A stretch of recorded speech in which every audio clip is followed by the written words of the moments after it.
पता चलेगा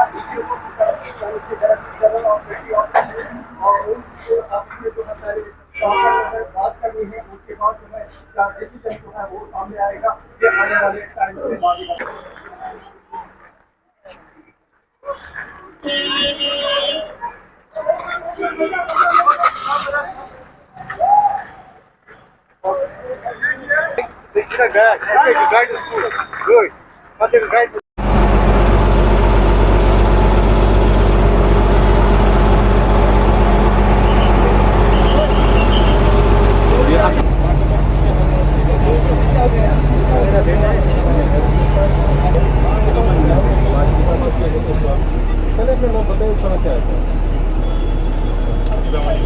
चले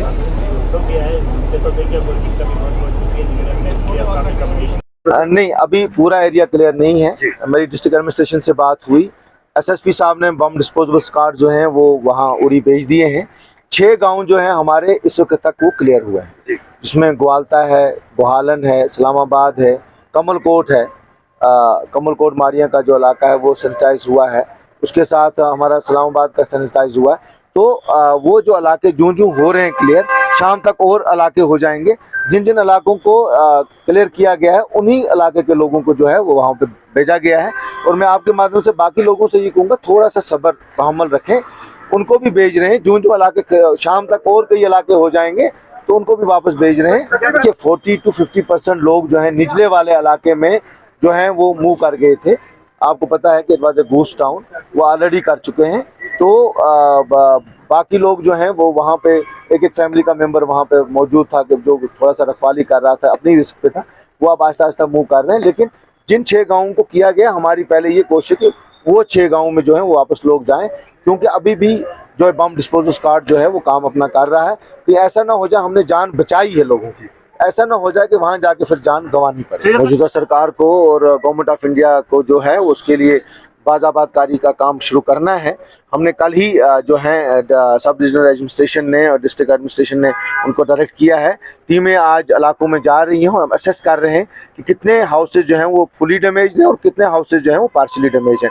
उसके लिए मैंने ऑलरेडी जो है सीएम साहब को मैंने रिक्वेस्ट की हुई है कि जिस तरह आपने मरने वालों के लिए 10 लाख किया है, इस तरह फुली डैमेज हाउसेज के लिए भी 10 लाख की मैंने डिमांड की है और पार्शियल डैमेज के लिए मैंने 5 लाख की डिमांड की है।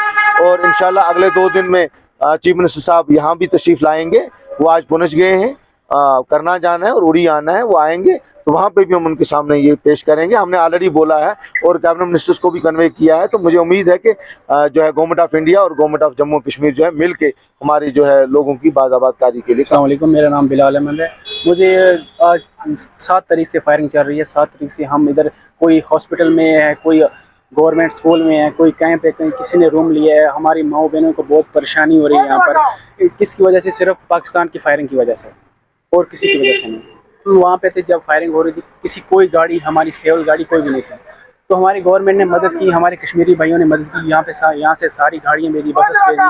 तो हम बसेस भेजी, उसी लिए हम बसेस में चढ़ के वहाँ पर आए। यहाँ पर मकान डैमेज हुए हैं, बसग्राम में हुए हैं, कमलकोट, सुल्तान टकी में हुए हैं। बहुत सारे मकान जो हैं वो डैमेज हुए हैं, लोगों का नुकसान हुआ है। गरीब लोग रहते हैं हमारी साइड में, अपने माल वेशी को सबको छोड़ के यहाँ पर आना पड़ा। ये इसकी वजह से कि हमारी पाकिस्तान की फायरिंग जो है वो हमारे लोगों का नुकसान करती है। इसलिए हमारी भारतीय सेना ने वो मुँह तोड़ जवाब दिया उनको, इसलिए हम खुश हैं।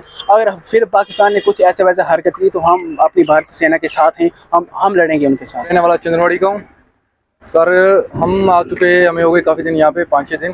तो सबसे पहले मैं सर शुक्रिया अदा करना चाहता हूँ हमारे कश्मीरी भाइयों का। तो जब हम यहाँ पे आए सबसे पहले हमें कश्मीरी भाई ने सहारा दिया। शेल्टर्स वगैरह ये तो बाद में हुए, जब तक हम उनके घर में रहते थे। जहाँ तक मैं रहता हूँ, मैं पहले कश्मीरी घर में रहा, यहीं बारामूला में। उन्होंने हमारे लिए बहुत कुछ किया है, हम उनका एहसान कभी चुका नहीं सकते। बाद में हम गवर्नमेंट का शुक्रिया अदा करेंगे, क्योंकि सर इन दोनों देशों में बीच में सर हम लोग बिस रहे।